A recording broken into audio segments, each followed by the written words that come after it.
Good evening. It's our honor and privilege to welcome you to yet another edition of the BW Dialogue. Today we have a very special guest who has traversed many continents. He has a day job, but today we talk to him about his book called The Mantram Beach. Let me welcome Mr. Arun Kumar, who's the chairman and CEO for KPMG in India. Welcome, Arun, to this BW Dialogue. I know you join us from Atlanta, USA. First of all, how have been the last 9 months for you personally and professionally? Well, thank you, Annurag, for having me on this program today. The 9 months for me, like everybody else, have been really quite unusual. In fact, after about 8 months, I did get out. I did leave India to come and be with my family here in the US, Thanksgiving and now for Christmas, because I felt that I could work remotely. So the first thing is, 9 months taught us that we can stay at home, or we can work remotely around the world. That was quite a learning nobody would imagine. Nobody would have imagined at this time last year that would be possible.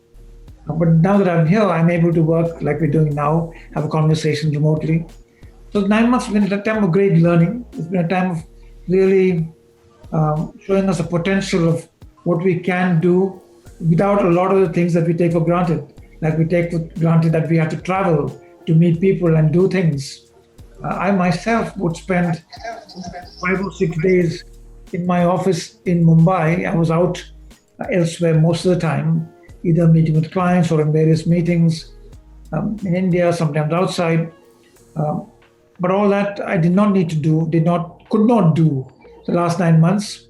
And the good news is that a lot of things can be done without physically having to move around, without physically having to be in the same place. So great learnings. Also a time of a reminder of mortality, because right from the beginning of the pandemic, I've seen people whom I've known, I've seen parents of people I know, fall to the pandemic. And that is it's quite a stark reminder of how fragile life is. So it's a time of, I would say, a lot of different learnings. I think it's a time when all of us have been together in one battle. All of humanity has been under siege together. These things have not happened in a very long time, and that too against an enemy that we were generally quite powerless against. Now, of course, we have a vaccine coming out. Hopefully, we'll have reliable therapies coming out. But yes, it's been a very unusual time. Okay. We'll ask you about your book. We'll talk to you about poetry. We'll go to the Mantram Beach, so to say. But before that, I want to say that every dark cloud has a silver lining. And one of those has been, and I respect everyone's faith, opinions, and whatever choices they make. But I'm personally happy that America has selected Joe Biden as the next president. And I know that you have ties to the Biden camp and personally to Joe Biden. And when I was first told that you're in the USA, I thought maybe he's one of the reasons he's traveled to the USA, because he'd possibly be at the swearing in of Joe Biden. And so I want to ask you that what are your comments in terms of Joe Biden being selected as the president of the United States of America, and on 20th January he'll take an oath. How does Indo-US elections relationships get impacted by that? Because before the election there was this campaign that Biden is anti-India, he's pro-Kashmir, Democrats are meddling in the internal affairs of India. But when you listen to him, he comes across pretty balanced, very pragmatic, and fundamentally the ties between India and US are very, very strong. So what is your commentary on the election of Joe Biden as the president and its impact on Indo-US relations? So I think first of all, I'm really delighted, of course, that Joe Biden was elected. That's a great relief and definitely something to celebrate. I think he's the right man at the right moment. He is a good man. He is a moderate who wants to bring people together at a time when we've seen so much division in the world. for all kinds of reasons. We've seen, we've had race issues, we've had clearly health issues, economic issues. It's a time for healing. It's a time for somebody who can bring people truly together. A time for a leader with real humanity. And I think Joe Biden has that. If you listen to him, you can hear him quoting from Yeats. He is a person with a certain poetic, philosophical side to him that is quite uplifting. So I think I'm really excited that we have him. And also remember from India that he has a very special vice president in Kamala Harris. That's pretty new too. Somebody who actually has very close ties with India, was very influenced by her mother, who was Indian. So it's all a very interesting time. And Joe Biden himself has had a long and strong relationship with India. He and President Obama have defined India as a very important partnership, perhaps the most important partnership in the future for the United States. He has personally talked about raising the bar in economic engagement between India and the US. He's talked fondly of his relatives in India, the Bidens of Mumbai or Nagpur or other places. So I think India will find in him somebody who's been a friend for a long time. He was a prime mover of helping to overcome issues on the nuclear, civil nuclear engagement for India. He was very, very helpful going back about 15 years ago now, 10, 15 years ago.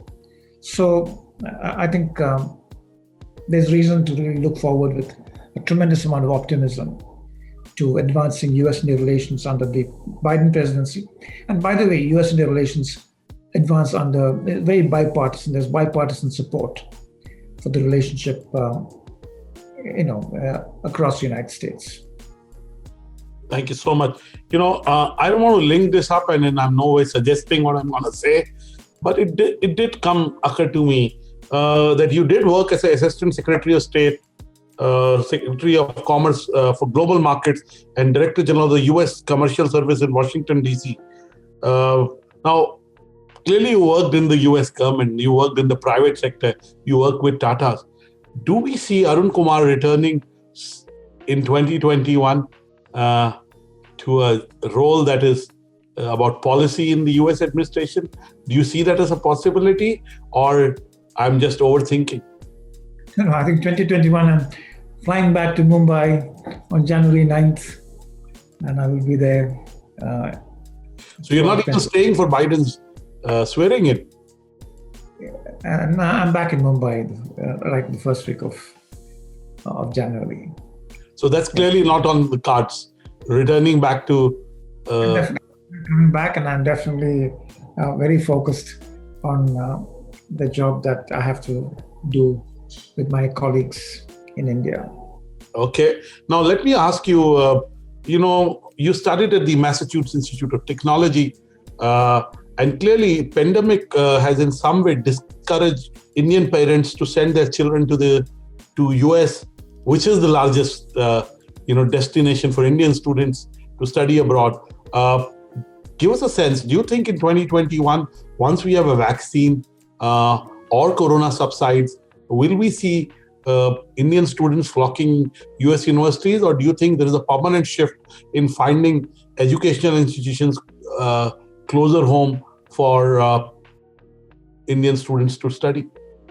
Yeah, no, I think the attraction of the educational excellence that US universities provide will continue, and I think there will be no let-up in Indian students seeking to come to get educated in the US.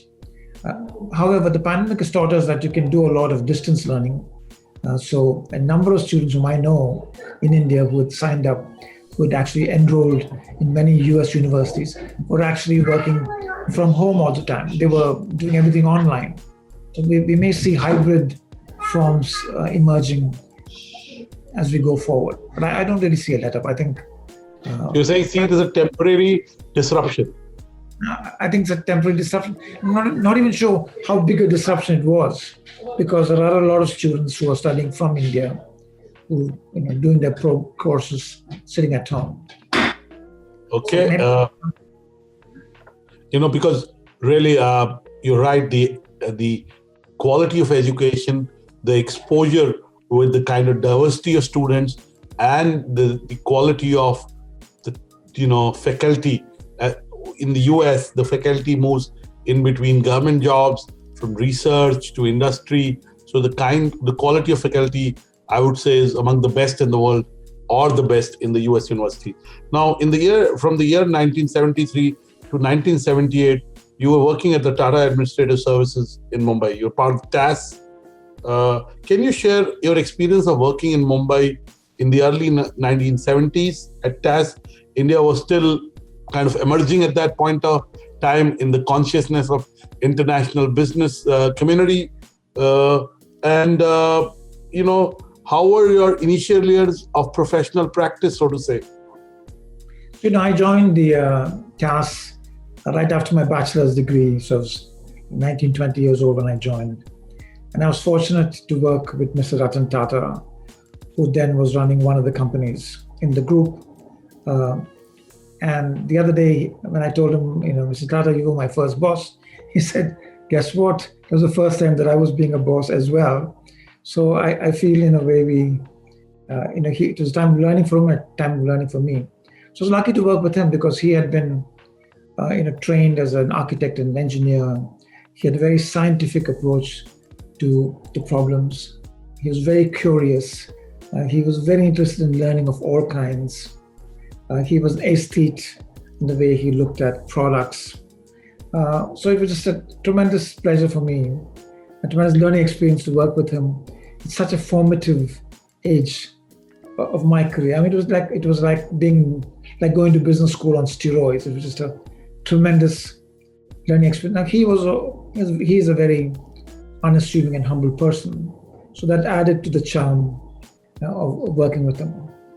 So those are my 5 years. It was a time when it was a very different India than the India of today. So the industry was highly regulated. I remember that one of the products we made was electronic calculators, and the government would essentially put a limit on how many calculators you could make. You could make, 2,000, 4,000. At that time, when in Japan, 2,000 calculators were being made every hour, perhaps, by some company or by many companies. So the scale that was allowed was very, very small.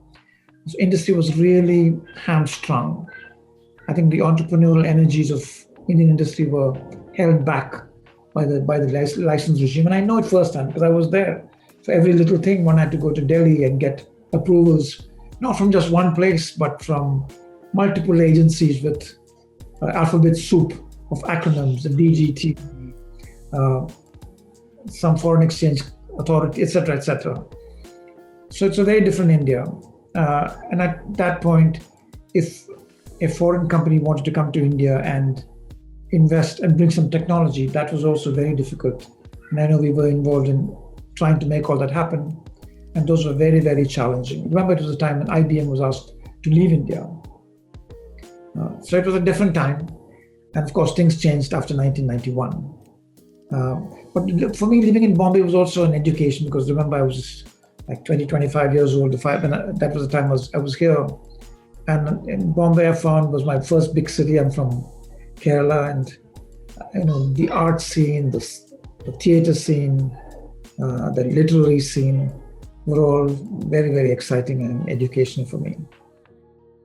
So I look back to that with great fondness. Thank you so much, Arun. Now, what led you to migrate to California? Was it an act of chance or an effect of planning which led you to eventually get you to work in California? Actually, it was more chance than anything else. When I was working in the Tatas, there was a professor from IIM who was doing some consulting for us, who happened to be an MIT graduate. So he said, why don't you consider going and doing an MBA at MIT? So I applied to MIT. I applied to only one university, and that was MIT, and I got in. And I remember when I went to MIT the first day during orientation, everybody was standing up and explaining why they chose MIT as opposed to Harvard or Chicago or someplace. Came to my turn, I said, this is the only place I applied to. And I probably looked a bit foolish because normally you want to be intentional about these things, but I wasn't. So I got admission. I went to MIT. I'd like to say it was an amazing experience for me in many, many different ways. But after I graduated MIT, startups were getting involved in enterprise in Silicon Valley. So startup asked me if I'd go to Silicon Valley, and I did. And once I went to Silicon Valley, I kind of got the valley bug of technology and entrepreneurship, and then branched out to do a few things on my own, which eventually led me to join KPMG, because one of those ventures, I used to work with KPMG in the market, and KPMG said, why don't you join us? And I joined KPMG thinking I might just think of my next venture, but I liked the work so much I stayed. So thank you so much. Clearly, KPMG is one of those venerable institutions and brands that clearly have a certain culture which attracts a certain kind of people. So absolutely. Now, I did say that you did work as the Assistant Secretary of Commerce for Global Markets and Director General of the U.S. Commercial Service in Washington, D.C.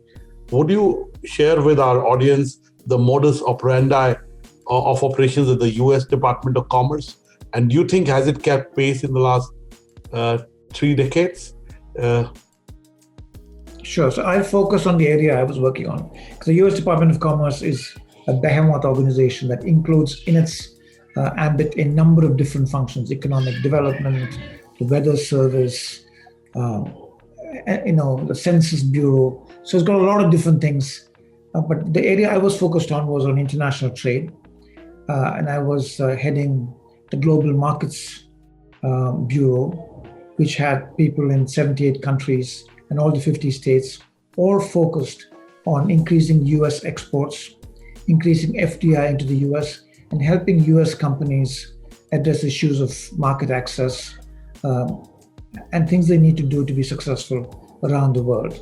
So it was a broad ambit. It was very exciting because of the engagement both domestically and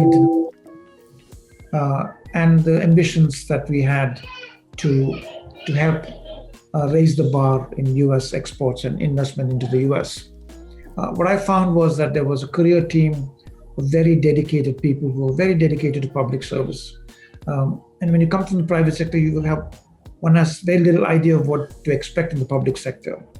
But I was very inspired by the people that I worked with, all of whom could have done many things in the private sector, but they chose a path of public service. Many of them had done that for decades and worked every day with a fresh sense of purpose. So for me, it was a very, very interesting engagement. I also work closely with our colleagues in the State Department because our foreign commercial service is modeled on the foreign service. So we have very similar approaches to training, engagement, performance management, etc. Thank you, Arun. And now let's visit the Mantram beach. It's time to go to a beach now. They say in times like COVID, when you can't go outside, you go within. And, that's where, if I may say that, the role of culture, the role of softer aspects in life comes in. It gives us solace. It gives us meaning. It gives us a purpose. It is cathartic, engaging with arts, whether it's whatever form of arts. And poetry is a art form that can help you express yourself in a way that it can also uplift other people. So what inclined you to start writing poetry? When did you start writing Mantram Beach? Tell us, how did this book come about? I was interested in writing poetry from a very early age. But that's not serious. I mean, everybody tries to write some poetry. Almost everybody has written some poetry, I would think, at some point. But I had an interest because my father was interested in poetry, and he would introduce me to various poets that he was interested in. And then when I went to school, I had an English teacher who was very interested and could particularly read poetry very, very well. And often the beauty of poetry is when it's read in a nice way, or a memorable way. So those were the influences. So I wrote. But I would say I got really seriously interested in poetry, in writing much later, probably 20 or 30 years ago. Um, then I started reading more carefully, writing more carefully, and it had created a body of work by 2010. And at that point, a friend of mine who's a very good author, he read it and he said, you should consider publishing this. And so I did. And that was my first book called Plain Truths that came out in 2010. I kept writing over the next 10 years. And then actually during the pandemic, I thought, why don't I pull those things together into another book? And the result of that is Mantram Beach. But the work in Mantram Beach was mostly written over the last 10 years. One or two were written during the pandemic, but otherwise everything was written over time. And there will be snapshots of people, places, experiences that I saw over that period of time. Thank you so much. I want to bring in my colleague, editorial colleague, Anisha Aditya. Anisha, I'd like you to ask Mr. Arun Kumar the next set of questions, and I'll be your co-pilot while you do that. Anisha? Yes. Thank you so much. I think those were some really wonderful answers. So just taking it up from Dr. Batra's last question, could you tell us that which piece of composition from the Mantram Beach is your personal favorite? And can you tell us a little bit about why do you think is that your personal favorite composition in the book? So first of all, I like many of them, obviously. And what's really interesting to me is what other people like. So I'm often quite intrigued by the poems that appeal to others. And sometimes it's quite counterintuitive. But to me, if I were to pick one poem, I would pick the last one in the book called Life's Accounting. And what that does is it tries to make a connection between some of the work that I'm involved in my day job and a larger view of life. That's what it tries to do. It also, like what Life's Accounting, there's also an allusion to the accounted life or the examined life, the idea of a life well lived. Those are the concepts underlying what was in my mind when I wrote Life's Accounting. So that would be the one I would pick. Were you personally ever inspired by any poets, any authors that you look up to in your own personal life? I'd say there are many poets that I've enjoyed reading. I don't know if I can pick one, but I've enjoyed. If I were to look at contemporary poets, I think there are some very good American poets who write. There's Louise Gluck, who won the Nobel Prize this year. Very powerful, very intimate. She goes to places that are not that easy to go to as a poet. Inner spaces, relationships. And I like Billy Collins, who was a former poet laureate, was much lighter touch, but also very meaningful. And if I go back in time, one of the poets I really like is Langston Hughes, the Black American poet, who touched very important issues in very lyrical ways. There's a whole variety of great people to read and learn from, just in America. And there are poets around the world. In India, we have wonderful poets. Latin America has a whole plethora of them. So I think reading, there are many of them that I can't really pick one, but I would say many people have inspired me in different ways, the way they look at the world. Okay. Arun, I just want to ask you that, for 18 years, you were a partner at KPMG. You're based in California. Can you tell us about your areas of practice as a partner during your tenure there? And would you identify certain moments that made you the Arun Kumar that you are today, and some milestones in that journey? I mean, India is by far a very important market for all consulting companies, for the Big Four, if I may say. And your appointment 2 years back as the chairman and the head of the India practice clearly signaled that, KPMG has big ambitions, and they're sending a lifer from KPMG to be able to kind of grow KPMG India. So give us a sense of what you did back there that helped you become who you are. So in my time at KPMG, I consulted with large and small companies, mostly in the high-tech sector. After all, I was working out of Silicon Valley, so Silicon Valley and the West Coast was my primary focus, although I did quite a lot of work elsewhere. And all the engagements were about transforming companies in some form. Their processes, their systems, the way they organize their data, which has become more important today, but we were doing it, 20 years ago.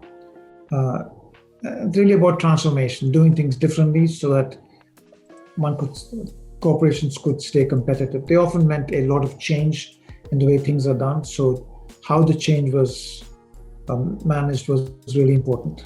So that was what I did. And I'd say the high points would be, frankly, the complex problems that some companies had to deal with, but also equally the clients I got to work with. I got to work with some really outstanding people from whom I learned a lot, and many of them have become great friends.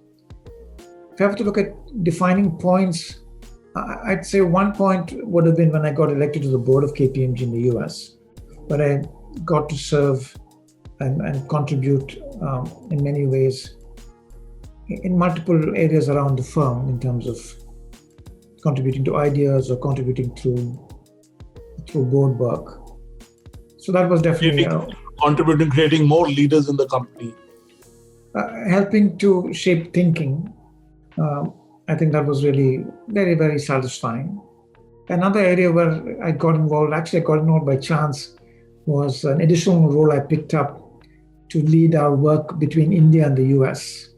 And that actually turned out to be quite interesting, far more than I had thought when I took it on. So that was another area that I found of great interest. I don't know if I can pick a seminal point, but I would say the two roles that I thought added to my core was the board as well as working with India.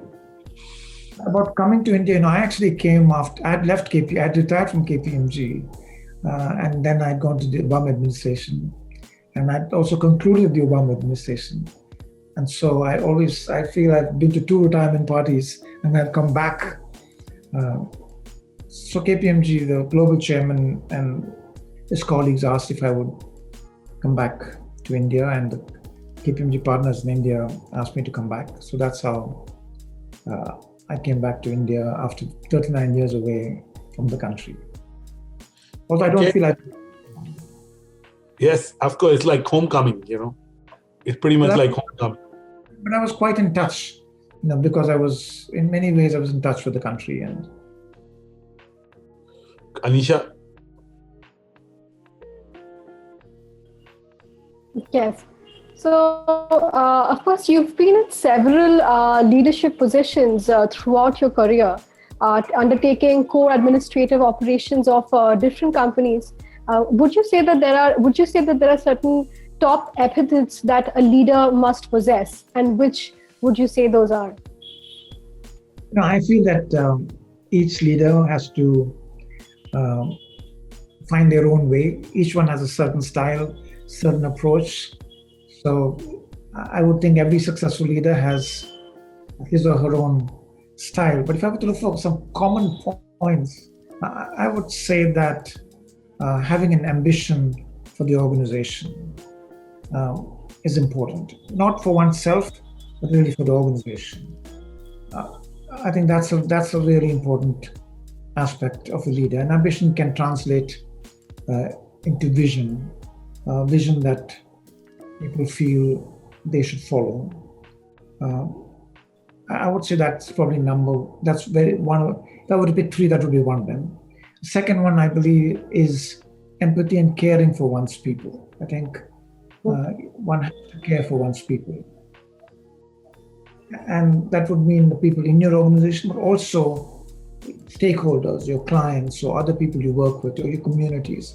I think empathy and caring is really critical, in my view, for leadership.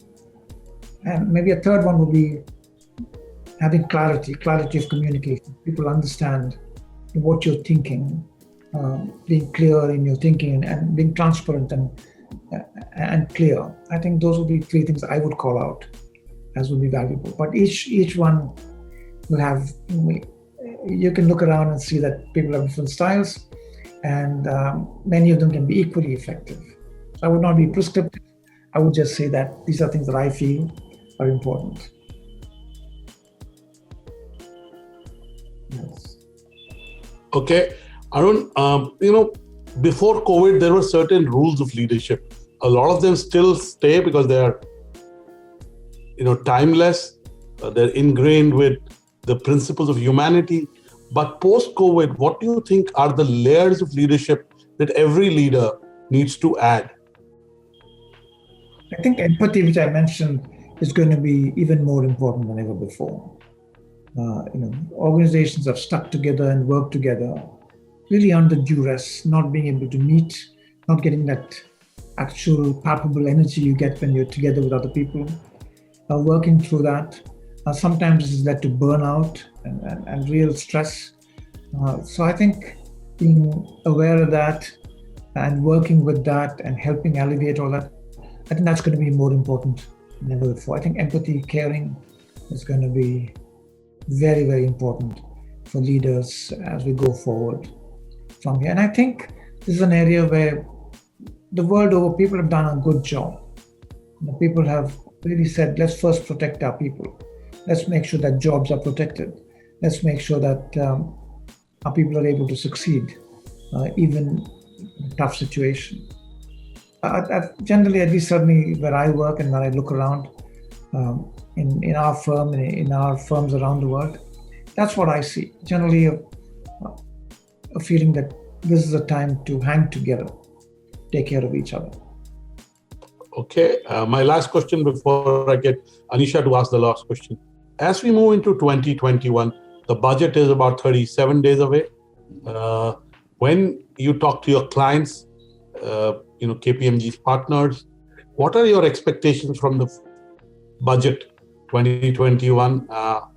And what are your top 3 predictions for 2021? So I think I'd stay away from predictions because Okay, let's say trends you can see happening. Let's not call demands. I think it's important that we have a way to increase demand, consumer demand and business demand. That is really important. So are you suggesting that government's public spending goes up on infrastructure? Because that's one way. Second is putting more money in the hands of the consumers. Third is growing jobs, because every economist across the world will tell you, when you have more jobs, you have more demand for almost everything. So what are you suggesting specifically? I think you've said it well. I think you've hit the right issues in my view. Certainly government spending on infrastructure, which is already happening, continuing that, maybe increasing that would be really valuable, because infrastructure spending has so many knock-on effects. First, it creates immediate employment. Second, it increases competitiveness, which is really important for productivity, for being able to export. Anything to do to have more money to spend for consumers would be valuable. We have some green shoots in that section. In that sense, we're seeing the rural economy picking up, but anything that can help both the rural and the urban population, especially those who've been very disadvantaged by the crisis, I think that would be really helpful. It'll create a sense of confidence in the economy as well. So yes, I'm with you on those points. Okay, and also Anisha, I'll let you ask the last question. But I first met you when you came to India. It was a couple of months since you joined KPMG India back, and I was one of the jury members at the Enactus India thing, which clearly KPMG does champion globally to create entrepreneurship at the grassroots level, at the college level, catch them young, so to say. So tell me, as we enter into 2021, what are the goals for Enactus India to be able to, foster entrepreneurship amongst young adults, which can create solutions for India? Actually, Enactus has done a tremendous job in India and around the world, but in India particularly, a tremendous job in terms of creating social entrepreneurship that addresses very important issues, whether it's climate change, whether it's of sanitation. So essentially in the coming year, Enactus, I am sure, will do a lot more of that. Will expand their activities in that front. What's also been amazing is how much has been done working online, working remotely. The organization has not missed a beat last year, the last 8-9 months. And I would expect that to continue. So I'm very proud of the work that Enactus has done. Enactus has an annual World Cup. And last year, Enactus India team won the World Cup. This year, the Enactus India team is very close. And I'm sure they'll continue to be champions in that sense. Anisha, your last question. Yes. So my final question is that, of course, after more than 30 years of work experience, you became the chairman and the CEO at KPMG India. So what is your roadmap ahead? Do you have any specific milestones for yourself? Where do you see yourself going from here? If I may build on Anisha's question, is there a bucket list that Arun Kumar has? I mean, you've done it all. You worked in the Tatas. You led KPMG in India. You've been on the board of KPMG globally. You worked in the US administration. You've written your second book. You have a large family. Now, what are the other goals does Arun Kumar have for himself?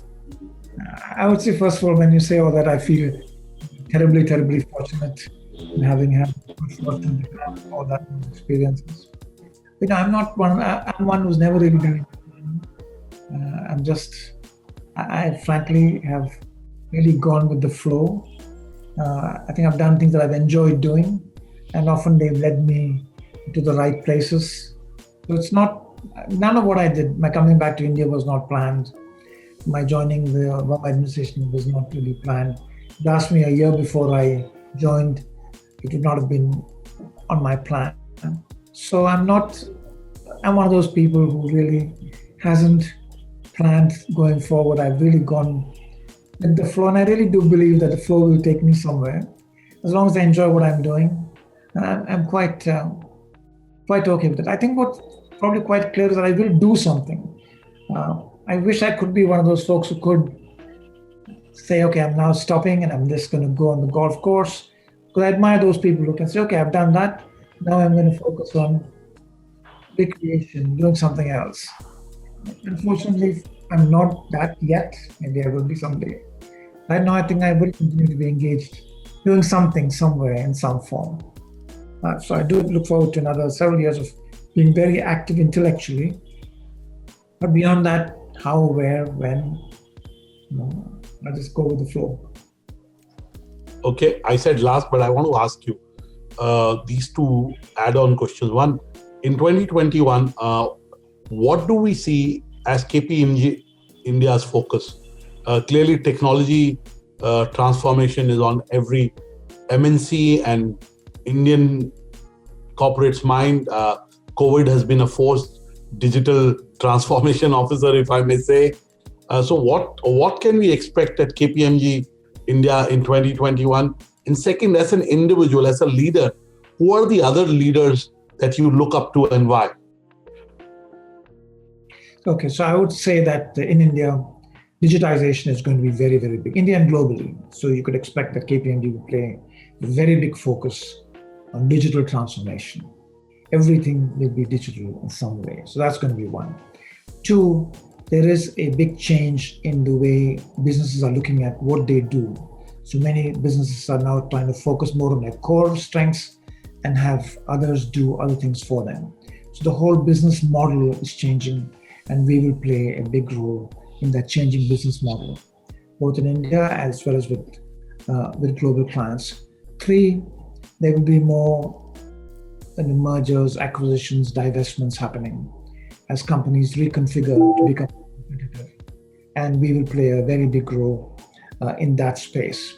And then, of course, we have other services that we provide in tax, assurance, etc., which will continue because all those are important, very important for our overall purpose of inspiring confidence in the economy and empowering change in the economy. So that would be, that's what I see for KPMG in India in 2021. In terms of leaders I admire, if I were to pick one, I would pick Satya Nadella. Because I think what Satya Nadella has done at Microsoft is to transform the company in a very deep way. He transformed its culture, and he also transformed its business focus. He took it from being really a company of of individual productivity offerings like Microsoft Word, etc., to a company that's now focused on empowering everyone and getting everybody to work through the cloud, which provides for universal access. And he did that partly by changing the culture of Microsoft. I used to do a fair amount of consulting with Microsoft, and I could see the culture then, and I can see the culture now. He transformed it to be a very collaborative culture, a culture where people can be innovative, can try big things, and it's okay if you fail, to a very human company from a very numbers-oriented company. At one time, it was a lot about a deep focus on quantitative results. He has not lost the focus on that, but he's really, from my point, from where I see, is improved the qualitative focus of the company. What kind of a company is it? How do people work together? How do people keep their clients' needs in mind? And how does that inform all their thinking? So I'd say if I were to pick one today, one business leader, today that would be Satya Nadella. Okay, I agree with you. I think, he sets an example in terms of how you can be a giant and be gentle and be inclusive. And he comes across very authentic. No wonder you've chosen him to write the foreword for your book. And, right on the cover, you have an endorsement from him for your poetry and you. So we wish you and your book luck, and we look forward to more interactions on behalf of BW Businessworld in 2021 with you. We'd like to thank Vasundhara et al. For making this happen. Really, they are your publishers, and I wish them luck in collaborating with you. We clearly live in a 3C economy. I've been saying a collaborative, contactless, and compassionate economy.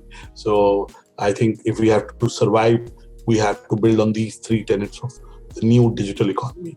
So thank you, Arun, for talking to us. We're grateful for your time and your consideration. Congratulations to you on writing the book. We wish you luck as you go into 2021. Merry Christmas, and we see you in the new year. Thank you, Annurag. Thank you. Pleasure is all ours. Thank you so much. Thank you.